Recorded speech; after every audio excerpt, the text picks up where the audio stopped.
ابتدا ہے اس کے نام سے جو ہر ابتدا سے پہلے ہے اور اس کی کوئی ابتدا نہیں، اور وہ جو ہر انتہا کے بعد ہے اور اس کی کوئی انتہا نہیں۔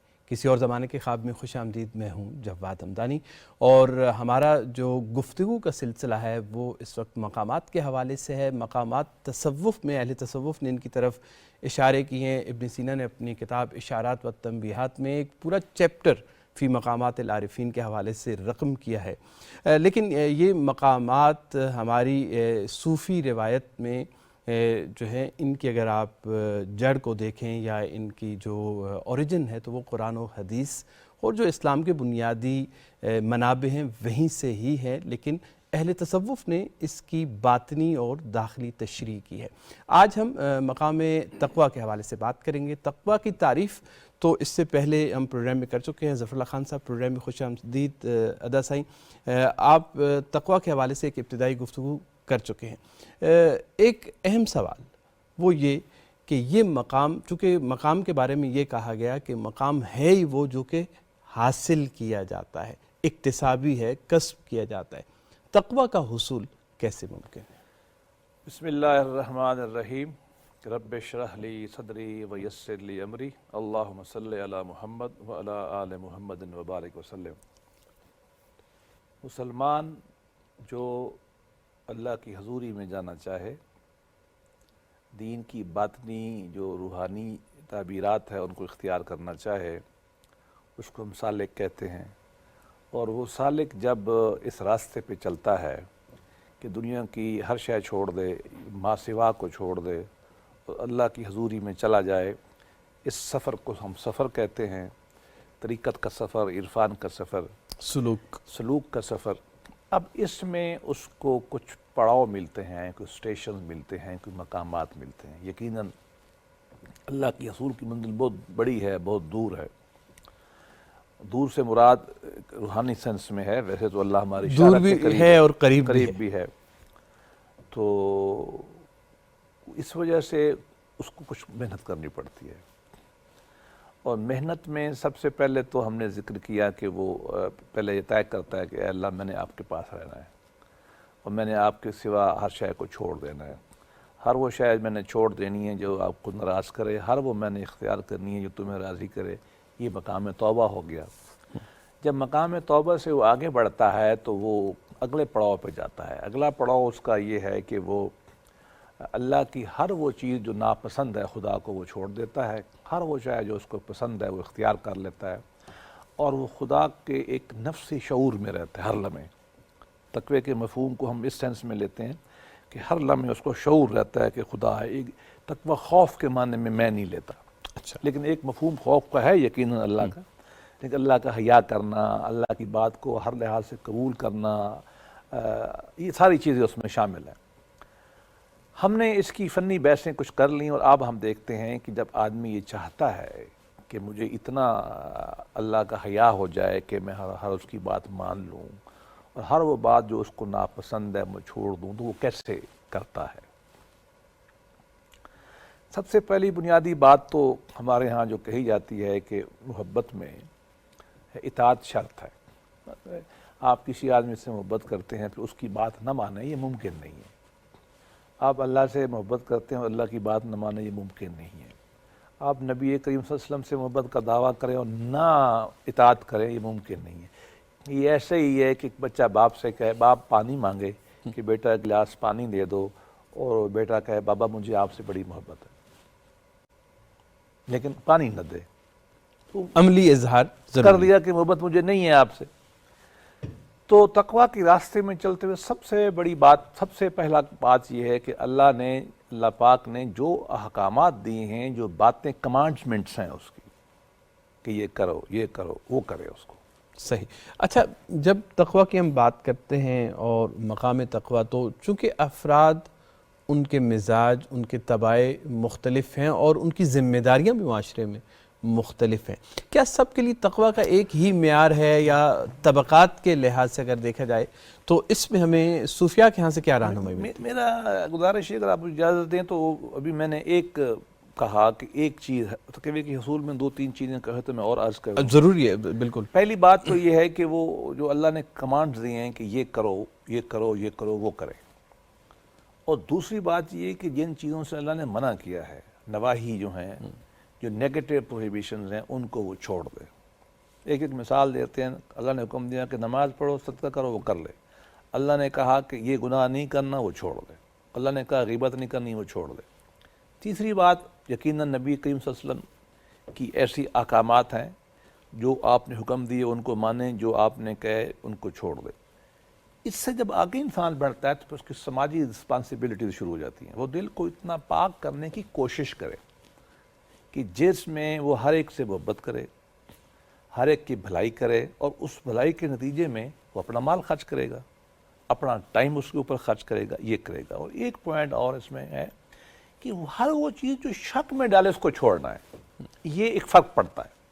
بہت سارے لوگ جو ہیں وہ باقی کام تو کر لیتے ہیں، لیکن جو صوفیانہ تعبیر ہے ہم اس کو تقوی میں یہاں تک لے جاتے ہیں کہ جو چیز آپ کو تھوڑا شک کر رہی ہے نا کہ یہ صحیح ہے یا نہیں، اس کو آپ نے چھوڑنا ہے. حالانکہ شرع میں، فقہ میں اس کی اجازت ہے، ممکن ہے اجازت بھی ہو. نہیں اجازت ہے اس کی. دیکھیں ہم نے اپنے تئیں ایک طے کرنا نا، ایک چیز کے بارے میں ہمیں واضح کو معلوم نہیں ہے، ہمیں اس بات کی اجازت دی گئی ہے. یہ کوئی کسی مثال سے یہ بات سمجھائی جا سکتی ہے؟ بڑی ضروری ہے. ایک آدمی کو یہ پتہ نہیں چل رہا کہ نماز پڑھتے ہوئے اس نے رکعتیں 4 کر لی یا 3 کر لی. وہ گمان کرے گا کہ میں نے 4 پڑھی تو 4 ہو جائیں گی. اس کو ہمارے فقہاء نے بالکل کہا کہ نماز آپ کی پوری ہے. یہ آپ کا اللہ کا معاملہ، اللہ نے صاحب کرایا تھا تو آپ ختم ہو گئی. صوفی کیا کرے گا؟ وہ کہے گا نماز ہوئی نہیں میری. کیوں؟ 2 وجہ سے. ایک تو یہ شک میں پڑ گیا کہ 3 ہے یا 4 ہیں، تو دوبارہ پڑھے گا اس کو، ٹھیک. اور دوسرا اور سٹل پوائنٹ، وہ کہے گا میں اس غفلت میں تھا کہ مجھے احساس نہ ہوا کہ 3 ہے یا 4 ہیں، وہ چھوڑ دے گا اس کو. حالانکہ نماز میں اگر آپ کو مطلب اس طرح شرعی اور فقہی لحاظ سے اس کی بالکل نماز جائز صحیح ہے. ہے. انسان کی کمزوری کو دیکھا ہے نا فقہاء نے، بہت اچھا کام کیا. لیکن صوفی کہے گا کہ نہیں یہ نہیں ہے، اب مجھے شک پڑ گیا تو میں دوبارہ پڑھوں گا. اب اسی طریقے سے آپ کی حرام و حلال میں بھی آتا ہے. آپ کے ہاں مثلا یہ جائز ہے کہ آپ کہیں باہر جاتے ہیں اور بورڈ لگا ہوا ہے اور وہ کہتا ہے کہ حلال بکتا ہے. بہت حد تک امکان ہوتا ہے آپ کو پتا ہے کہ وہ حلال نہ ہو. ویسٹ میں تو عام بات ہے یہ. فقیہ کے لیے، مسلمان کے لیے جائز ہو گیا. بالکل ٹھیک. کہ آپ کسی مسلمان کو آپ نے دیکھا، چونکہ فقہ کی قضاوت ظواہر پر ہے. ہاں ایک آدمی ہے اس نے نام اللہ بخش رکھا ہوا ہے اپنا، وہ کہتا ہے میں مسلمان ہوں اور یہ چیز حلال ہے. ہمیں فقہاء نے یہ کہا ہے اور بالکل صحیح کہا ہے کہ اب آپ نے آگے نہیں جانا. تفتیش آپ نے نہیں کرنی، تحقیق کی ضرورت اب نہیں ہے. بالکل چونکہ دیکھو آپ نے بظاہر اللہ کا حکم ماننا نا، وہ مان لیا اس نے، کہہ دیا مسلمان ہے گواہ یہ کافی ہو گیا. اس نے ظن رکھتے ہوئے آپ قبول کر لیا. صوفی نہیں کھائے گا، وہ احتیاط کرے گا، وہ جائے گا نہیں ادھر جب تک کہ وہ مطمئن نہیں ہوگا کہ یار یہ حلال. دیکھو ویسٹ میں ہے نا، مرغی کہاں سے آئی تھی، ذبح ہوئی کہ نہیں ہوئی، جھٹکا ڈالا گیا، کیا کیا گیا، وہ کو چھوڑ دے گا. چونکہ مرغی کھانا لازم تو نہیں ہے، وہ سبزی کھا لے گا، دال کھا لے گا. تو وہ ایک چھوٹی احادیث مبارکہ میں نا، اصل میں یہ اس کی بنیاد احادیث شریف سے ہے. چونکہ لاسٹ ٹائم یہ اشارہ ہو گیا تھا حدیث پاک کا، تو وہ میں اب اس کو بیان کر دیتا ہوں کہ یہ آیا کہاں سے ہے. جیسے آپ نے کہا نا ہم قرآن حدیث سے اٹھاتے ہیں. ایک حدیث شریف ہے جس میں نبی کریم صلی اللہ علیہ وسلم نے فرمایا کہ اللہ کے کچھ اوامر ہیں، اللہ پاک نے کچھ حکم دیے، نماز، روزہ، حج، عبادات، عقائد، یہ حکم ہے. یہ ایک چیز ہے. ادھر کچھ اللہ پاک کی نواہی ہیں کہ یہ نہیں کرنا، یہ نہیں کرنا، شراب نہیں پینا، جھوٹ نہیں بولنا، غیر مناسب جنسی تعلقات نہیں رکھنا، غیبت نہیں کرنی، دھوکہ نہیں کرنا، یتیم کو. یہ درمیانی ایک جگہ ہے. درمیان میں کچھ اللہ پاک کے ایک مثال دی گئی، جیسے بادشاہ کی چراگاہ ہوتی ہے نا، ہے وہ جائز علاقہ، آپ وہاں سے لے کے گھوم پھر سکتے ہیں، آزادی سے عمل کر سکتے ہیں. لیکن بعض اوقات ایک چراگاہ ہوتی ہے کسی کی، پاسچر جسے کہتے ہیں، جانور اس کے گرد چل رہا ہے، آپ کا خطرہ یہ کہ اندر چلا جائے گا اور کسی کی وہ باڑ کو توڑ کے اندر چلا جائے گا. حدیث شریف میں آتا ہے کہ ایسے جو چیزیں کچھ مشکوک ہیں، آپ ان کے قریب رہیں گے تو آپ کو خطرہ ہے کہ آپ اندر چلا جائیں گے، تو آپ مشکوک چیزوں کے قریب ہی نہ جائیں. سیدنا حسن کی ہم نے روایت، حضرت حسن ابن علی رضی اللہ عنہ کی روایت لاسٹ ٹائم ہم نے یاد کی تھی کہ آپ ہر اس شے کو چھوڑ دیں جس میں شک ہو. شک ہو. تو اس کو ہم ریپ اپ کریں گے کہ اللہ کی اطاعت سے شروع ہو کر تقویٰ کے حصول کے طریق اللہ نبی کی اطاعت اور محبت، انسان سے محبت اور اس کا احترام، اس کی خدمت، جس میں بہت ساری چیزیں آ گئیں. اور آخر میں یہ ہے کہ ہر وہ شے جو آپ کے دل میں کھٹکتی ہے، چاہے وہ مذہبی ہے، خالص عبادات میں ہے، چاہے وہ معاملات میں ہے، آپ کو شک پڑ گیا کہ یہ چیز جو ہے حلال ہے یا حرام ہے، آپ کو شک پڑ گیا کہ یہ کام میں کر سکتا ہوں یا نہیں کر سکتا، آپ کو شک پڑ گیا کہ میں یہ کام کروں کہ اس کو تکلیف تو نہیں ہوگی اس سے، آپ کو چھوڑنا پڑے گا. صحیح صحیح. اچھا، تقویٰ کے تقاضے مقام اور منصب کے لحاظ سے کیا ایک جیسے رہتے ہیں یا بدل جاتے ہیں؟ مثال کے طور پر اگر کوئی آدمی حکمران ہے، اس کے پاس طاقت زیادہ ہے، تو اس کے تقویٰ کا معیار ایک عام آدمی کے معیار کے برابر ہی ہوگا یا اس کے تقاضے اور اس کے تقاضے الگ ہوں گے؟ دونوں پہلو ہیں. آپ کے سوال سے پہلے میں یہ سمجھا تھا کہ کیا تقوی کی کیفیت ایک مقام پہ رہتی ہے، تو دوسرا میں پہلے اس کو عرض کر دوں ایک اشارے میں. تقوی بڑھتا کم رہتا ہے.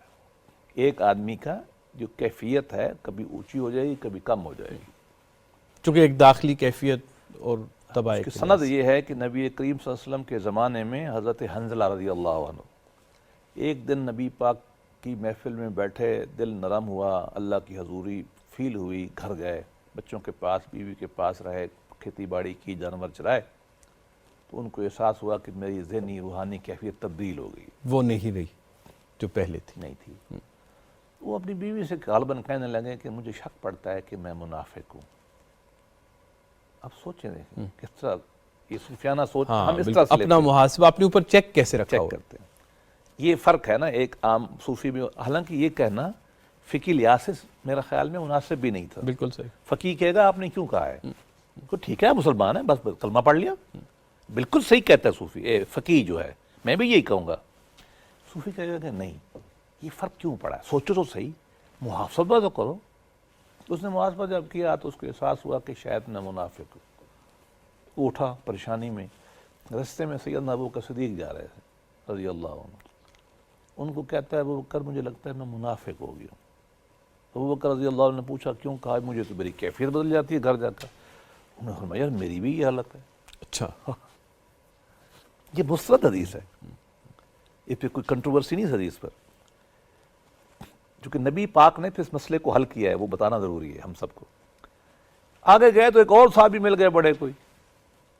انہوں نے دیکھا کہ دو بندے پھر رہے ہیں اور شکل سے پریشان لگ رہے ہیں، تو پوچھا.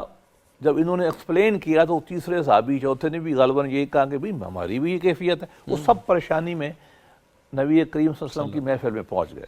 تو مطلب منہ اترے ہوئے ہیں، خوف میں ہیں، پریشانی میں ہیں. منافقت کا احساس ہونا کوئی آسان کام تو نہیں ہے ایک صحابی کے رسول کے لیے. میرے لیے تو شاید عام بات ہو، اللہ معاف کرے. صحابی تو یہ نہیں سوچ سکتا کہ میں کسی لمحے منافقت کی سٹیج میں رہوں نا. منافقت ہوتی کیا ہے؟ دوئی، بالکل اللہ اور اللہ کے علاوہ کسی کو ملا دینا، یہی منافقت ہے نا. اندر کچھ اور ہے، باہر کچھ اور ہے. دوئی ہے نا. بالکل. ہاں، کہتے ہیں آپ اللہ والا ہیں، کب کہتے ہیں محمدی ہیں، اعمال ابو لہبی ہیں. کہتے ہیں آپ اپنے آپ کو حسینی ہیں اور اعمال آپ کے حسین کے مارنے والوں کی ہیں. تو یہ ایک منافقت اس سینس میں. یہ کریم صلی اللہ علیہ وسلم کی محفل میں پیش ہوئے، کہنے لگے کہ یا رسول اللہ ہمیں لگتا ہے ہم منافق ہو گئے. حضور نبی کریم صلی اللہ علیہ وسلم بڑے شفیق تھے. آپ نے پوچھا جی کیا کہ بتاؤ تو صحیح، وہ کیا گیا یار آپ تو، مطلب میں تھوڑا الفاظ بنا رہا ہوں، حضور نے شاید الفاظ تو نہیں کہے، مراد یہی تھی کہ بھائی آپ بڑے اچھے لوگ ہو، میرے محبت کرنے والے ہو، یہ کیا احساس ہوگی آپ کو؟ پیار سے کہا ہوگا شاید. تو انہوں نے فرمایا بھی ہمارے ساتھ تو یہ ہوتا ہے، آپ کی محفل میں ہیں تو بہت اونچے ہیں روحانی مقامات، بیوی بچوں گھر کاروبار میں جاتے ہیں تو نیچے آ جاتے ہیں. اب یہ دو باتیں آپ نے ارشاد فرمائی بڑی مختصر. یہ ہم سے یہ بھی سبق ملتا ہے کہ ہم جو لمبی لمبی باتیں کرتے ہیں نا منبر رسول پہ بیٹھ کے، یہ بھی غیر مسنون طریقہ ہے. نبی بہت کم بات، یہ اتنی سخت بات ہے کہ اتنے بڑے صحابہ کو ابو حنظلہ کا بڑا مقام ہے. نبی پاک صلی اللہ علیہ وسلم نے فرمایا تھا کہ جو منافق ہے نا یہ ہمارے پاس پھر رہے ہیں. حضور نے صرف ابو حنظلہ کو بتایا تھا اچھا کہ یہ منافق. اتنا قربت تھی حضور سے، ابو بکر کی قربت، لیکن ان کو بھی احساس ہو گیا. تو اب نبی پاک صلی اللہ علیہ وسلم ان کی خوف کو دور کرنے کی لمبا خطبہ ارشاد فرما سکتے تھے نا. آپ نے 2 لائنیں کہی، 2 چھوٹی چھوٹی. ایک پہلی لائن،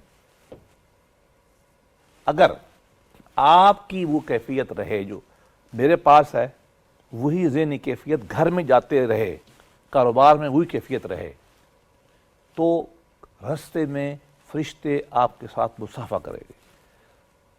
مراد کیا ہے؟ اس پیور سٹیٹ آف مائنڈ میں اگر آپ سبلائم میں رہیں گے، آپ کا مقام اتنا بلند ہوگا کہ فرشتے مجبور ہوں گے کہ آپ سے مصافحہ کریں. اور اگلا فقرہ فرمایا نہیں، یہ بس کبھی کبھی ہوتا ہے. مطلب کیا ہے کہ ابو بکر رضی اللہ عنہ جیسے انسان کا جو سنی روایت میں نبی کے قریب تر ہے، صحیح، میجارٹی ویو کے مطابق، وہ یہ کہہ رہے ہیں کہ مجھے شک پڑ گیا، تو گویا کہ ان کا بھی تو ایمان اوپر نیچے تقوی کی کیفیت ہو رہی نا. انفرنس یہ ہے اس کے اوپر کہ ان کی بھی ایک ذہنی کیفیت اوپر نیچے ہو رہی، اور اللہ کے نبی کہہ رہے کہ یہ نارمل ہے. اور فرمایا کہ کبھی کبھی، ہاں کبھی کبھی، یہ بات جو ہے نا خاص کیفیت آپ کی وہ کبھی کبھی ہوگی. تو یہ ایک فرد کا بدل سکتا ہے.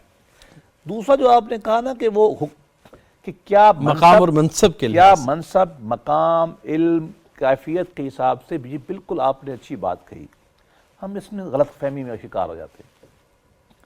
ایک میں اصول یہ ہے کہ ہر آدمی سے حساب اور ہر آدمی سے توقع اس کے مقام کے مطابق کی جائے گی. یہ اس طے کی شدہ بات. استطاعت، مقام، مرتبے کو دیکھ مثلاً کر. ایک آدمی کھیتی باڑی کرتا ہے گاؤں میں، اب میں بھی گاؤں سے ہوں، بالکل صحیح. وہ کھیتی باڑی کرتا ہے، صبح بیچارہ جاتا ہے، ہل چلاتا ہے، وہ شام کو چارہ کاٹتا ہے، بھینسوں کو ڈالتا ہے، صفائی کرتا ہے، یہ کرتا ہے. اب آپ اس سے کہیں کہ تمام نوافل پڑھے گا، اشراق پڑھے گا، تہجد پڑھے گا، یہ غالباً آپ اس سے زیادتی کر رہے ہیں. دین اس سے یہ بات نہیں چاہتا. اس کی اتنی بات کافی ہے کہ نماز کے وقت آئے، چھوڑ کے نماز پڑھ لے، آپ کو حدیث میں اس کے بارے میں تعریف ملے گی. اس کو ایک آئیڈیل کے طور پہ پیش کیا گیا ہے کہ جس نے تھوڑا سا کام چھوڑا، نماز پڑھی، پھر کام میں لگ گیا. اس کا وہ کام ہم کہیں گے کہ ٹھیک کرو. اس سے اچھا ایک عالم دین ہے جو مسجد مدرسے میں بیٹھا کوئی کام نہیں کرتا سوائے تدریس کے اور تفکر کے. اس سے ہمارا تقاضا ہے صوفی کا کہ آپ کو اب سنتیں پڑھنی ہیں، اب آپ کو تہجد بھی پڑھنی ہے، آپ کو تلاوت بھی کرنی ہے، اذکار بھی، درود شریف بھی پڑھنا ہے. یہ کام وہ اس سے نہیں کر رہے. اچھا اسی طریقے سے حکمران ہے، ہم اس سے کیا کہیں گے کہ آپ عدل کریں، اور جو آپ سے منسلک معاملات ہیں نا، ابھی بعد میں ہیں مثالیں دے دیں گے، آپ کے کام سے منسلک جو معاملات ہیں اس میں آپ تقویٰ دکھائیں گے. صحیح. یہ نہیں ہے کہ آپ عبادات میں تقویٰ دکھائیں، وہ تو ایک منیمم تو مسٹ ہے نا، وہ تو آپ چھوڑ نہیں سکتے ہر مسلمان، فرائض جو ہیں اس کے نواہی. باقی معاملات میں ہم اس سے کہیں گے کہ آپ اپنے مقام میں دکھائیں اور اپنے مقام تک دکھائیں. مراد یہ ہے کہ اگر آپ کا بڑا مقام ہے تو آپ کو معیار اونچا. مجھ سے اور میرے دفتر میں جو کام کرنے والا آدمی ہے نا، اس کا حساب ڈیفرنٹ ہے، کامن سینس ہے. اس سے ایک بنیادی حساب ہوگا، مجھ سے زیادہ بڑا حساب ہوگا، سپاہی سے اور حساب ہوگا، صدر مملکت سے اور حساب. اسی بات کا ہم اس سے توقع کرتے ہیں کہ زیادہ رسپانسبلٹی سے بیٹھے، وہ زیادہ اللہ کے شعور سے بیٹھے، زیادہ شکر کی کیفیت میں بیٹھے. اور عام آدمی سے ہم توقع نہیں کرتے. وہ بقول شاہ ولی اللہ رحمۃ اللہ علیہ، وہ مطلب کارل مارکس اور شاہ ولی اللہ غالباً ایک بات پہ متفق ہیں، مشرق کے بڑے اور مغرب کے بڑے. کہتے ہیں جو آدمی کھانے میں لگا ہوا ہے، کمانے میں، بچوں کا پیٹ یہ بھی تو ایک عبادت ہے نا. بالکل. ہمیں تو اس کو عبادت نہیں بنایا نا، رزق تلاش کرنا عبادت ہے. بالکل صحیح. اور بہت سارے معاملات میں نوافل سے بڑھ جاتا ہے کہ اگر آپ کما کے پیٹ میں معاملے لگے ہوئے ہیں تو آپ سوچیں گے کیا. اس سے توقع نہ کرو کہ اس کی تقوی کی کیفیات بلند ہوں گی. تو یہ اس بات کا جواب مختصراً یہ ہے کہ ایک آدمی کا تقوی بڑھتا کام ہوتا رہتا ہے، کیفیات کام بڑھتی رہتی ہیں، اور مختلف مقامات پہ جو بندے بیٹھے ہیں ان سے تقوی کی مختلف توقعات ہیں. اب مثال کے طور پر کسی شخص کے پاس اختیار زیادہ ہے، اقتدار ہے، وہ حاکم ہے، تو پھر اس سے کیا توقع ہے کہ وہ کیا کرے؟ ہمیں اس حوالے سے تاریخ اسلامی میں کیا رہنمائی ملتی؟ حکمرانی کا تصور ہمارے ہاں امانت کا ہے کہ خدا کی طرف سے آپ پہ امانت ہے. امانت میں خیانت نہیں کرنی، اور امانت کو لا میں ہم کہتے ہیں فائیڈوشری ریلیشن شپ، مطلب اونچے مقام پہ جا کے احتیاط کے ساتھ کام کرنا ہے۔ میں اب اس کی مثال دوں، حکمرانوں کے پاس ایک چیز ہوتی ہے وسائل، پاور بھی ہے وسائل بھی ہے۔ وسائل سے مراد یہ کہ آپ کے پاس اپنا بیت المال ہے، آپ کے پاس ٹریری ہے، خزانہ ہے، ریسورسز ہیں، گاڑیاں ہیں آپ کی جو آپ استعمال کرتے ہیں، جو بھی جہاز ہیں آپ کا آج کل کے سینس میں۔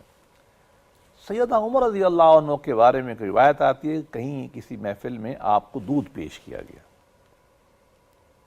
آپ نے پی لیا، آپ کو شک پڑا کہ میں نے پتہ ہی نہیں ہے دودھ کہاں سے آیا، کوئی ایسی محفل ہوگی تو آپ نے کسی سے پوچھا، یہ تھوڑا دودھ مختلف ہوگا، ان کو شک پڑا کوئی چکر کیا ہے، تو آپ نے مجھے کدھر سے آیا دودھ؟ لوگوں نے بتایا کہ وہ ایک اسٹیٹ کا ادارہ ہے، ایک کوئی چراگاہ وغیرہ ہے یا اسٹیٹ کے کوئی جانور ہیں، یہ ہم ادھر سے دودھ لائے تھے۔ اب حضرت عمر رضی اللہ عنہ کو یہ پرابلم پیدا ہو گیا ذہنی طور پر کہ پتہ نہیں یہ سرکاری دودھ ٹھیک بھی لائے ہیں کہ نہیں، اور میں تو حکمران ہوں، وہ اسٹیٹ کے انچارج تھے نا وہ، کہ اس میری چیز کا جو میں انچارج ہوں، چاہے عوام کی ہے، مجھے اس کا انچارج بنایا گیا نا، یہ تھی نا ہمارا کانسیپٹ تو یہ ہے، یہ جانور بکریاں عوام کی ہیں، میں اس کا انچارج ہوں، اور وہاں کے مقامی جو گلہ باندھ تھا اس نے جو دودھ کہیں دیا، پتہ نہیں سفر، مجھے یاد نہیں کہ سفر میں جا رہے تھے یا کیا تھے، آپ کو اتنی پریشانی ہوئی دودھ پینے کے بعد کہ یار میں تو نہیں پینا چاہیے تھا، مجھے ڈائریکٹلی مجھے اسٹیٹ کے ریسورسز سے فائدہ نہیں اٹھانا، استعمال نہیں کرنا، اور حالانکہ غالباً وہ اس طرح کا صورت حال ہے کہ کوئی واضح چوری تو نہیں کی تھی آپ نے، زبردستی تو نہیں لائے تھے، وہ گلہ باندھ نے دیا، اور یقیناً اس زمانے کے گلہ باندھ بھی ایک دینی شعور رکھتے تھے۔ کہتے ہیں کہ آپ اتنے پریشان ہوئی کہ وہ دودھ جو ہے پریشانی سے آپ سے باہر نکل گیا۔ تو یہ خوف کا عالم، احتیاط کا عالم ہونا چاہیے جو ہمارے حکمران ہیں، کہ ہم نے ریاست کی چیز کو کیسے استعمال کرنا۔ اچھا، اس کے مقابلے میں جو ریاست کے اہلکار ہیں، جو ملازم ہیں، ان سے کیا مجھے ایک اور بات یاد آ رہی، چونکہ حکمرانوں پہ ہم بہت تنقید کرتے ہیں تو ہم ایک اور مثال دے دیتے ہیں کہ بعد میں کیا ہوا۔ آپ کے بارے میں کہا یہ جاتا ہے کہ ایک دفعہ انسپیکشن کرنے گئے، انسپیکشن کہاں کی؟ اپنے بیت المال کے حصے کی، جہاں کچھ ممالک سے کستوری آئی ہوئی تھی، خوشبو نہیں ہوتی، کستوری غالباً آئی ہوگی سینٹرل ایشیا سے، کستوری وہاں سے آتی ہے، یہ مسلمان فتح ہو چکا تھا ولید کے زمانے میں، یہ سارا جو ہے کستوری وہاں گئے، اس خوف سے کہ میں جب سونگھوں گا کچھ میں اس کو استعمال ہو جائے گی کستوری خوشبو، تو آپ نے اپنے ناک پہ منہ پہ کپڑا رکھا اور کہا کہ میں اندر نہیں جاتا، یہ نہ ہو کہ اس کے مائنر یہ استعمال ہو جائے جن پہ میرا حق نہیں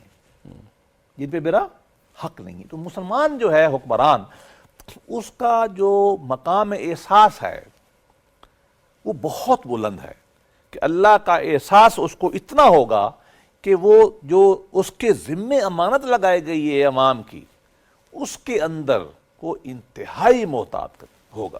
ادا صاحب، چونکہ یہ گفتگو ابھی ناتمام ہے اور اس کے بہت سارے پہلو ابھی باقی ہیں، تو باقی موضوع جو ہے اسی کو ہم اگلے پروگرام میں جاری رکھیں گے، اور آپ کی تشریف آوری کا بے انتہا شکر گزار ہوں، بہت بہت شکریہ تشریف آوری کا۔ ناظرین، اس کے ساتھ ہی پروگرام کا وقت ختم ہوا، لیکن مقام تقویٰ کے حوالے سے ہماری گفتگو اگلے پروگرام میں بھی جاری رہے گی۔ فی الحال اجازت دیجیے، خدا حافظ۔